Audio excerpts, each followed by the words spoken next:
आता है टाटा का ये 12 टायरा 3525।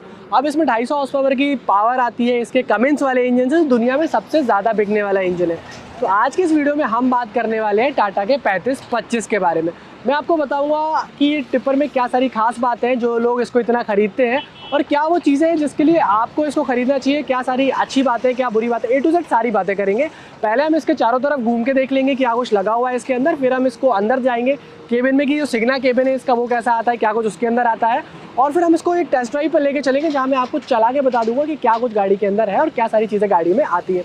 अब ये लोगों में बहुत पॉपुलर है, लोग इसको काफ़ी ज़्यादा खरीदते हैं।